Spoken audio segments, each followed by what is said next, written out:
as per our commitment to keep you engaged and make you meet new people every day while sitting at home. We are back yet again with another episode of Kids Live. Today we have with us Ms. Dolly Bhasin and Amit. Amit is an entrepreneur and enabler in the Indian startup ecosystem for almost a decade now.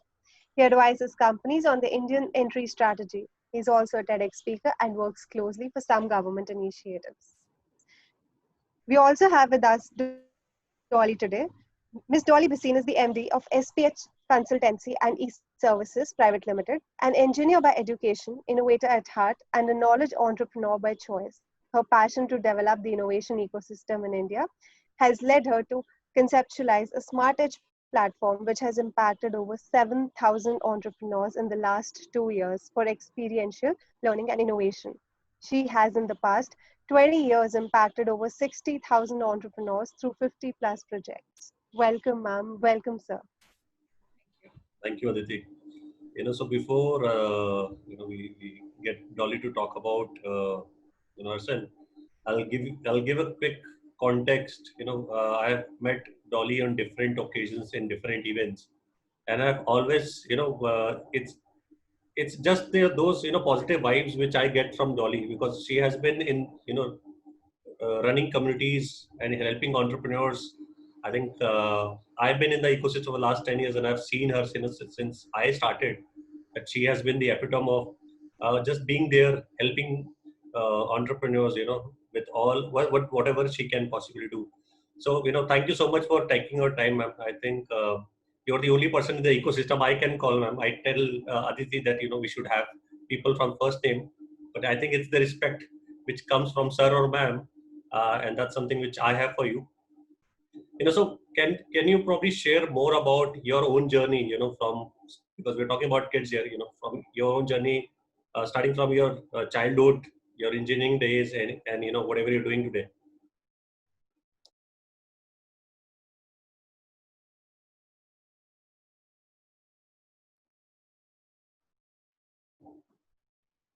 Uh, ma'am, can you hear us?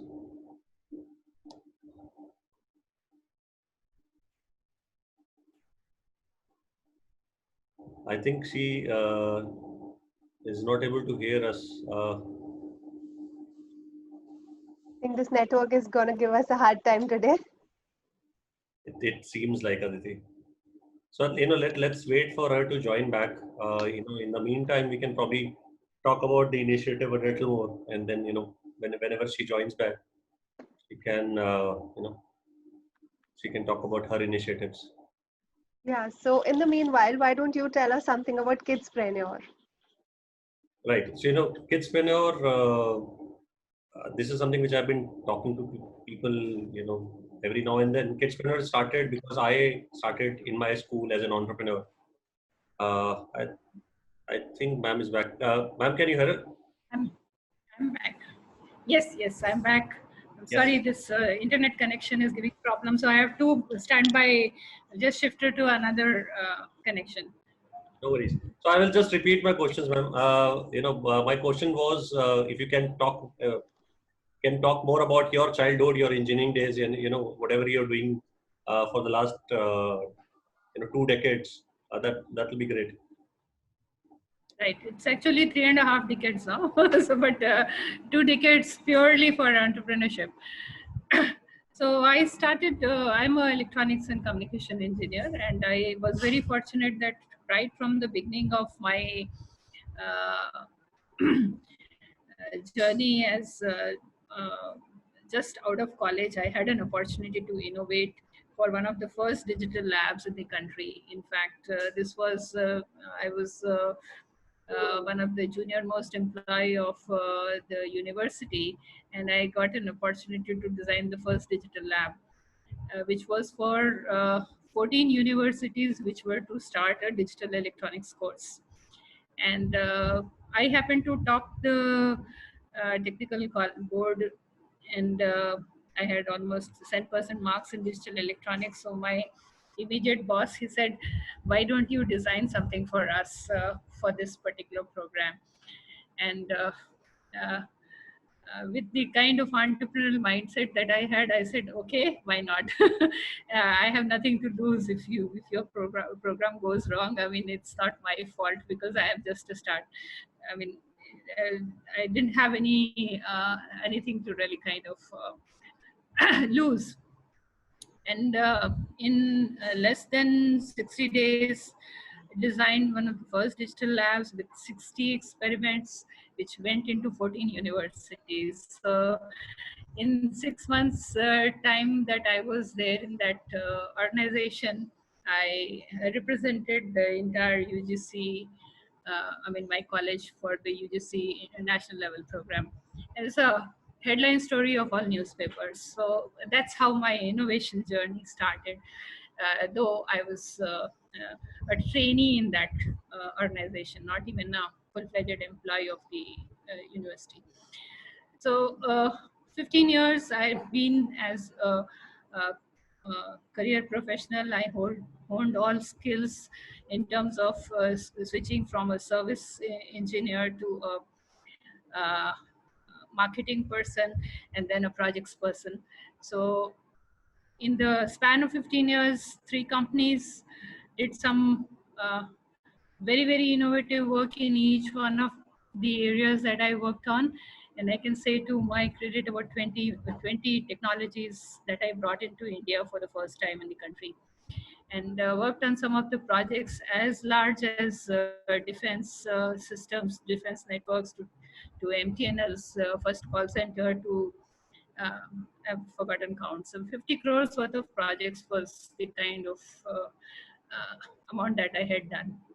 And whatever project that I took it to the best of my capability, and I learned all through my journey. And so one of the things as an entrepreneur, I wanted to really get into digital learning, e-learning. And that was the opportunity when I started as an entrepreneur. I set up the company as a consulting company, but focused more on bringing in digital transformation services. Started as a proprietor, did some good work, got some national, international awards for my work, then transformed the company into a private limited company. And proud to say that uh, as an entrepreneur, I've trained about uh, 50,000 online learners, impacted about, in the learning ecosystem, impacted about 35 lakh students across various projects in the for other companies. So that as a B2B provider. So uh, the bug of entrepreneurship actually, as I mentioned, I probably in my introduction it was mentioned that I'm a knowledge entrepreneur. So as opposed to the normal business entrepreneur, I actually work on the enabling part of the ecosystem. So as a knowledge entrepreneur, I took it on myself to really help develop entrepreneurship as a discipline, entrepreneurship to be coached, guided, and brought to a level that we can actually kind of beat some of the international players. Just to set the context right, I mean, I launched one of the first software products in India to win an international award way back in 1992. This was an object-oriented design development system, and we were pioneers. And I was competing. In fact, my presentation at the international conference was sandwiched between Oracle and Informix. And uh, the object-oriented design development system of Sun was launched at the same platform, which was Sanjini. So that's the kind of competition that I really was, and we won. So that was a big, and this was the first software product from India to ever win an international award in that kind of forum. And incidentally, I'm a communication engineer. I have no background of software, but I learned whatever I had to, and I made sure that we really competed the international level by looking at the product management related aspects, as well as what is the problem that we are solving. And that is how my journey has been. In the last 15 or so years, in the last 20 years, I have actually been focused on developing the entrepreneurial ecosystem, right from student entrepreneurs to women entrepreneurs to small and medium businesses in a big way. And some of my work has been awarded. My personal journey has been awarded under uh, certain schemes, I mean, global entrepreneurship related association, as well as by work on innovation in the tourism ecosystem. I've received a couple of awards. So, I mean, I think the entrepreneurial ecosystem know me, and I've been mentoring a lot of startups more as a hobby. But then I found that it's an area which needs a certain rigor, certain discipline that needs to be followed. And there is no platform to really support innovation entrepreneurs who can actually bring a lot of laurel to the country, but currently don't find a way to really go about it. So that's in short. So anything else that you'd like to know, just let me know. The first thing that I would like to say is, after listening to your story, one thing that I'm feeling is, "Jo bhi karo, dil se karo," and you will achieve it. So that's one thing. Apart from that, yeah, we have some questions for you during the session. The first one is, you mentor so many people. So how do you feel when the people that you're mentoring achieve their goals? That's one of the best. In fact, I can't even describe it in words. That's so fulfilling for yourself to really see your the entrepreneurs that you have mentored to achieve the success that they get if they follow a systematic approach and they really go by some of the, I mean, most of the entrepreneurs wouldn't follow everything that you really help them with, but if they even take 20% of whatever is there, they can achieve heights which I've seen in my lifetime. I mean, I'm very proud that I have 4 product entrepreneurs from India, which I have launched globally when they were still in college. So that's the kind of thing that I aspire to really have at least 10 product entrepreneurs created under my guidance, which can actually go global. And at least 100 SMEs that I support them to really take them global across multiple geographies. And I've achieved at least 3 of them. Uh, I haven't really done it now. For SMEs, I have taken it the association route, and I work with SME associations. And I've done a lot of work in that area, for which I have been awarded by multiple international agencies, including the US government, Italian government, ASEAN, and so on and so forth. So, That's great to know, ma'am. And I'm pretty sure that all those, entrepreneurs and people who have you as a mentor must be very happy that you are mentoring them for the right cause. That's great to know. Moving on to the next question. Our next question is a little children centric. So it is, it is usually said, the earlier the better. So how can we catch the passion of the kids at an early age? yeah, so I actually started working on catching them young as when they are students in college. So when they are in typically in the first year or second year of engineering college or a management college, I started mentoring, picking up some of the students and helping them to really progress both in terms of their personal capabilities as well as building some competencies which can really make them stand out, and if they had entrepreneurial qualities, to help them take it to the next level. As a professional, I always felt that our education system, especially the engineering education system, has not been very conducive to really support uh, anything but rote learning, and we've not produced the kind of engineers that were innovative enough to really do some independent thought process.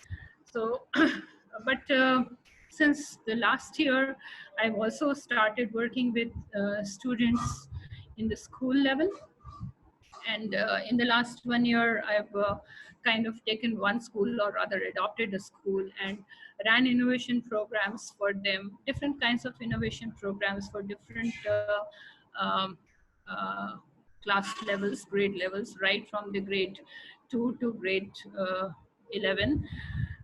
We've ran programs across the entire school. uh, One particular school, which is an international school based in Delhi, 1,000 students underwent an innovation program, Ideathon for younger students, and the hackathon for the senior students.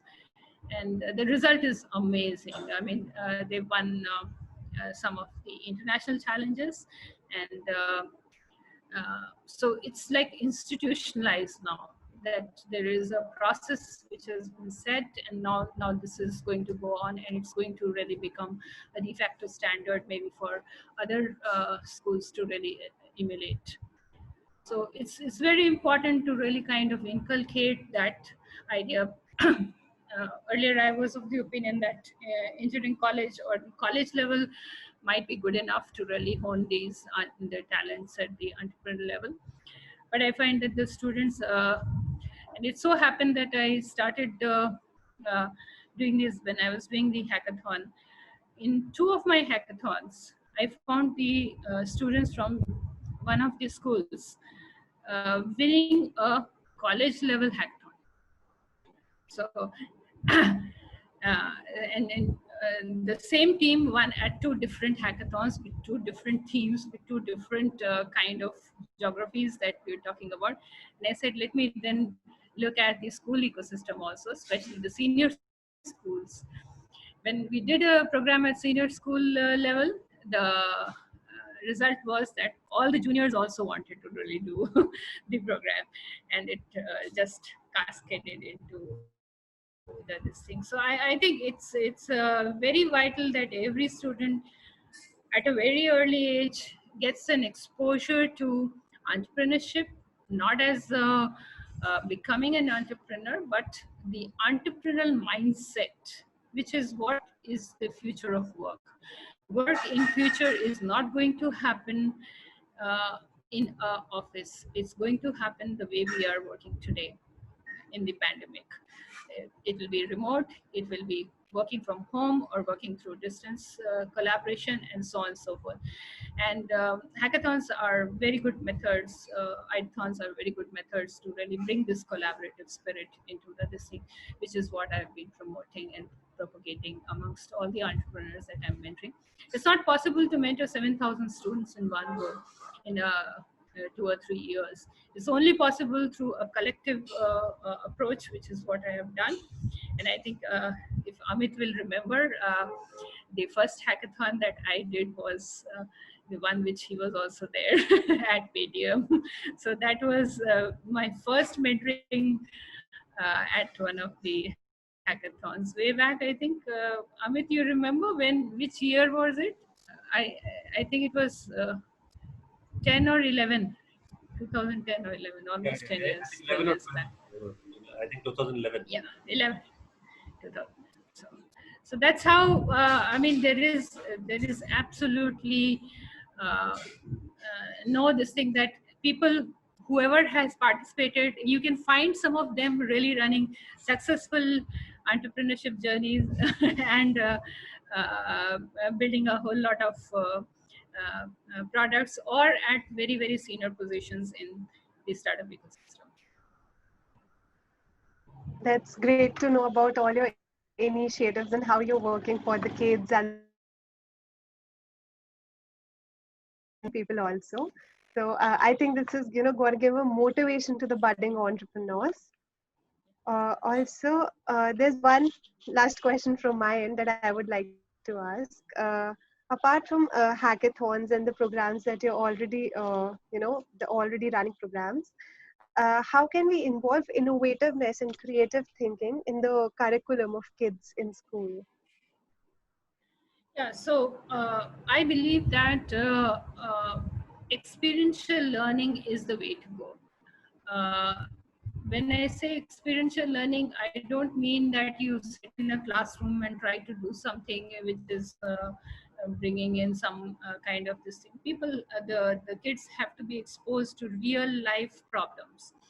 Help them define the problem, help them find solutions.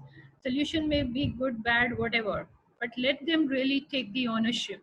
Once they start taking the ownership of having to solve that problem, they come up with such amazing ideas. And if you really guide them well, mentor them well during the process, so typically most of my hackathons are like 24 hours or 36 hours, and we have seen that in that period the kind of bonding that gets created between the team that is working and the mentors that are mentoring them, as well as the feedback that they get on their presentations or their ideas, actually shape the student for a lifetime. And I've seen that not once, not twice, but with 7,000 students now. So I can say that with confidence that the methodology has to be right. The, the way the hackathon is conducted or the way the hackathon is conducted makes a lot of difference in the way they actually kind of get exposed to entrepreneurship in a way. And that's the way to really go about. But what is more important in this thing is to really expose them to approaches like critical thinking, and expose them to ideas of design thinking, and help them to use these tools to develop their ideas to the next level. And once you help them do that, they can solve any problem. They learn much better. So I've had students come to me and say that what we learned in 2 days, we haven't learned in the 15 years of my college, or 16 years in 15 years of my student journey, or 20 years of my student journey. So that's the proof in this thing that it works. It not only works, it actually brings in the kind of lacking confidence of most of the students that I see today, which is students don't want to take any risk, and the risk-taking capability is actually kind of they want to win. The competition, prizes, and so on and so forth actually make them this thing that they want to win, and that winning instinct, the winning. Yeah, they'll do everything that is required to really make it happen. And if you can actually make a prototype in 24 hours, you can actually run a company. That's not a problem. That gives you a right kind of and most of the students that have won hackathons, I've seen them becoming very successful entrepreneurs. And the teams work in a very collaborative manner. They almost work like a startup.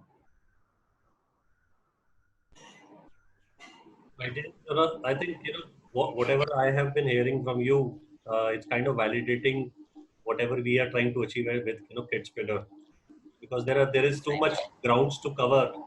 There are too many creative, smart kids all across the country, Yeah. where we need to reach out to. One last question from me.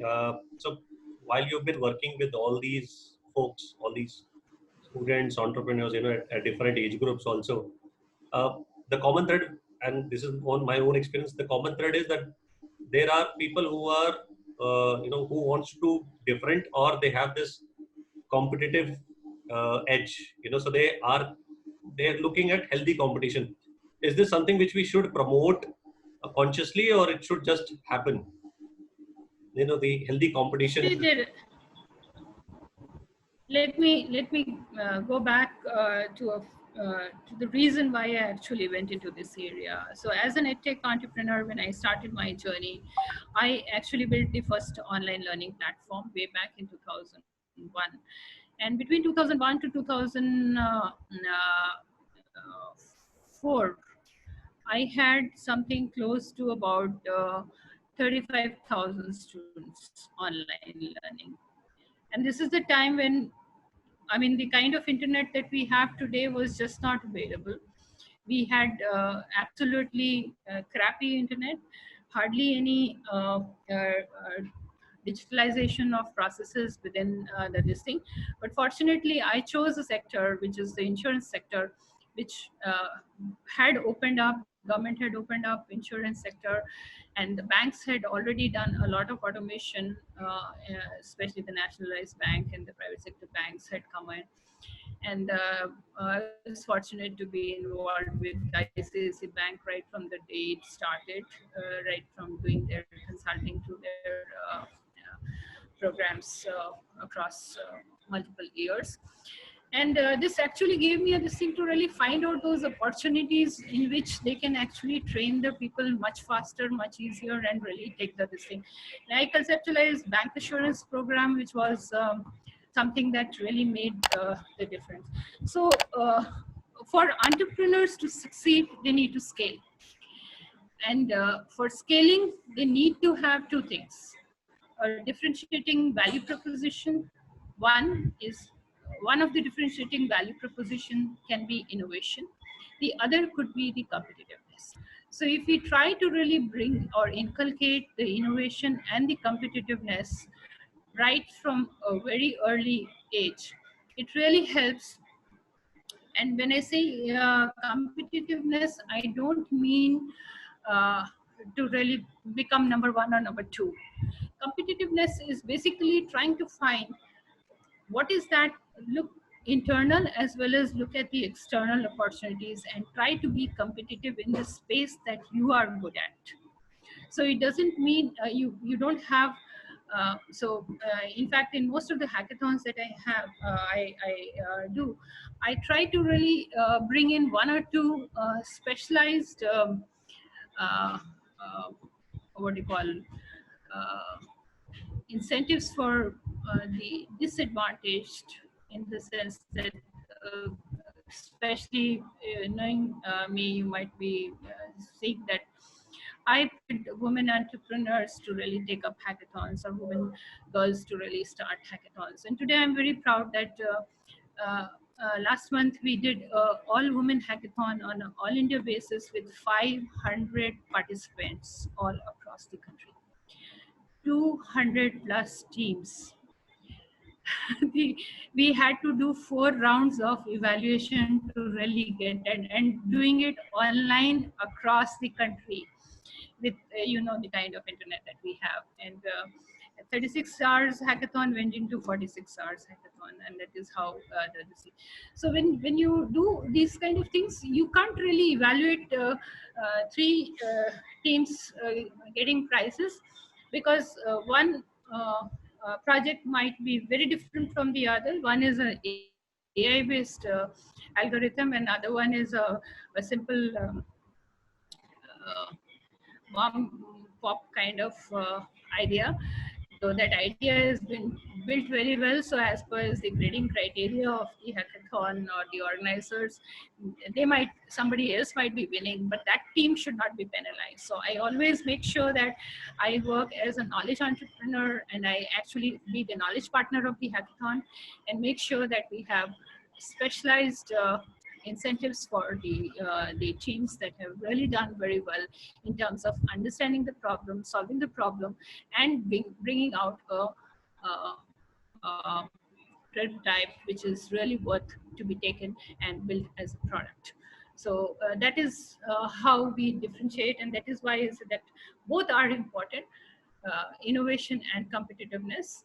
But competitiveness not from the point of getting the marks or getting the number 1 or number 2. Competitiveness is much more than that. It's much more, where do you find your position in the kind of market that you are wanting to get into it. And this is something that most entrepreneurs fail to understand. In fact, when I worked with ICICI Bank, right from the day when it was conceptualized, we said, yeah, in fact, this is one of the things that I'm not, normally I wouldn't share it with others, but it's quite a number of years that it has been everything. We made sure that in the preamble of the report that we submitted, we said that it has to be a new age bank, so it has to go digital from day one. and it was so. We also said that you have more women in the teams so that they can work from anywhere. And today, if you really see ICICI Bank, all the top-notch positions are held by women. So it takes a lot of effort to really be and women were made competitive. They were taught how to really kind of compete in their men's world, and they came up from that. They were not given it on platter, not as a reservation, but more as a conscious decision that this is where we have to go, and this is how all the women in the team are going to be really brought into the fore. So I think that's great, and that is given us a different vision of looking at the competition that we talk about every time. The thoughts that you shared with us and the stories were all very great and inspirational. I think all those people or the budding entrepreneurs who are getting motivation and mentorship from you must be very lucky, and are getting the best they can at this time. And I think Kidzpreneur is one such initiative which is getting a lot of motivation from you and is working in that direction. So we are very thankful to you for joining us today for this, this session where we engaged a lot of people. Thank you very much for inviting me, and I hope that I could inspire some of the students, though my the relationship with very young students has been limited to about 1,000+ students of one school only. So that's, but then it has shown the results which I wanted to, so it's validated that it is possible to take the same idea right up to the youngest of the kids. And I think now there are a lot of other people who will be really concentrating on that. Personally, I concentrate more on high growth entrepreneurs, tech entrepreneurs, and try to really, because it's a dream to really bring India as a innovation nation, and we actually bring in as many entrepreneurs that we can, and bring some meaningful products from India which reach global scale. And that's my personal mission. And SMARTEDGE is a way to really achieve that. We hope, ma'am, that all goes well. And we again would like to thank you and Amit for joining us for this session. Thank you, Aditi. Thank you again, ma'am. Before we end today's, thank you. Sorry. Before we end today's session, I would like to thank all of you for joining us for this session. These testing times under the COVID-19 situation have created a vacuum and forced us to face times that we had never dreamt of. Engaging kids has become quite an effort who are forced to stay inside their homes 24/7. Through this KidzLive initiative, like many other initiatives, we like to keep you and your child engaged. Stay tuned and join us every day at 5:30 p.m.